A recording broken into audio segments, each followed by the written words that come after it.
But first, Ricky Gervais describes Karl Pilkington as the funniest man alive in Britain today. He should know, because along with Stephen Merchant, the three have got millions of fans downloading their podcasts each week. Well, Karl is now branching out. He's just become a travel writer, but he's nervous about being accepted as a proper author. I've got my new book out. I don't know if you've seen it or not, you probably haven't. But it's all a bit strange because it was never part of my plan to bring a book out. But now that it's all happened, it's all a bit of a worry, really. It's a bit weird, you know, I don't sort of consider myself a proper author. You know what I mean? When you sort of think about authors, you just think about brainy people and, you know, people who are good with words and that, and I'm not. It's called Happyslapped by a Jellyfish. I know, I don't know what I was thinking, to be honest, but it's too late to change it now.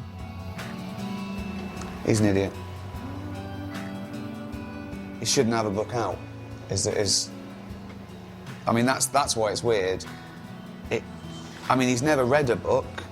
He didn't go to school, but he wandered round experiencing stuff. I don't think they have my book in here. This isn't the sort of place they'd bother with mine. Well, it's about holidays. My book's about holidays, and I've been on quite a lot of holidays. The girlfriend's always booking them. I don't really want to go most of the time, but she books them and I don't want to be left on my own at home, so I tend to just get dragged along. There's just a book for everything, isn't there? Everything's been written about years ago. Write about anything. Has anyone written about it before? No, they haven't. Whereas now, look, what are the chances of coming up with something new? My book might annoy other authors. Not people, but authors, because I'm sort of joining their club. Do you know what I mean? And do they want me as a member? I thought, well, there's only one way to find out. You know, go along to Cheltenham Book Festival. It's one of the biggest book festivals in the world. All the big authors go there, all sort of talking about the new books and things, so I thought I'd take mine along, get a bit of advice. So you think if you saw that on the shelf, would you sort of go, oh, that looks interesting? It. Yeah, I would. It's not so much, you know, what the critical reception of your book is. It's how many units it shifts. You're sort of measured by the yard, really, in terms of, and that's books laid flat. That's not one on top of the other. It's books flat. When you're bringing a book out, the publishers say to you, right, we're looking at about 224 pages you've got to fill. So straight away, that's like, oh, how big's the font? One way to fill all the pages, you know, without having to write stuff is use pictures. When I'm going on about Lanzarote just, you know, being this sort of grey, horrible place, they'll sort of go, it's not that bad. But if you show them a picture, they'll go, God, he's not kidding. And it is grim. The woman on the coach trip said that's where they filmed Planet of the Apes. I don't know if she was lying. But kind of like, you know, so what? You know what I mean? Planet of the Apes, it's a good film, but I never watched it and thought, oh, I'd like to go there on holiday. At the risk of sounding pretentious, I think a true artist sees the world differently, and Karl sees the world differently to everyone else. You know, he sees something that you don't see.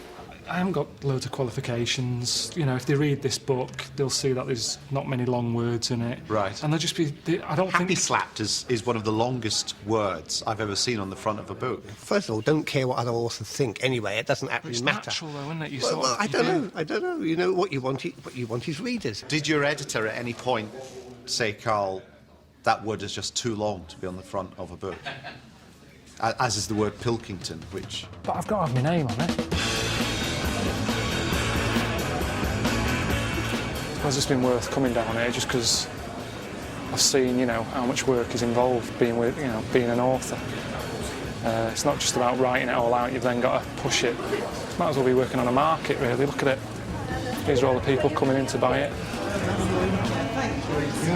I don't know where he'll go on holiday. You know what I mean? He's been about a bit. Thanks a lot. Thank you very much indeed. It's just one of the sea. which, you know, I do like the sea. I like walking by it and everything, but you wouldn't get me going in it. I went away on holiday one year and was stung by a jellyfish. There I was minding my own business, and this jellyfish just I didn't see it coming. Just grabbed my foot, stung it, disappeared again. I'd done nothing wrong. I suppose one thing I learned here was that, you know, doing book signings and that, it's a good way to meet your fans, isn't it? Do you know what I mean? I mean, look at Michael there. He's loving it. Loads of people are into what he's doing. His key's a bit bigger than mine. Not quite sure it's working for me just yet, though. The fact of the matter is, you know, 2% of people sell at any one publisher and the other 98% don't. And so the people that sell, like Jordan and Jodie Picoult and people like that, support everybody else. I wouldn't feel guilty about that because they're raking it in, so who cares, you know? Now, I think any opportunity to publish a book, take it. I genuinely don't know if he knows what he's doing or if it's intuitive, but it doesn't matter. It just doesn't matter. It's just funny. There's nothing like this, is there? I think it's great. I think it's absolutely brilliant. Don't even know what that is. Happyslapped by a Jellyfish and Flanimals, still available. Award-winning. Sort of. No. Looks all right, like.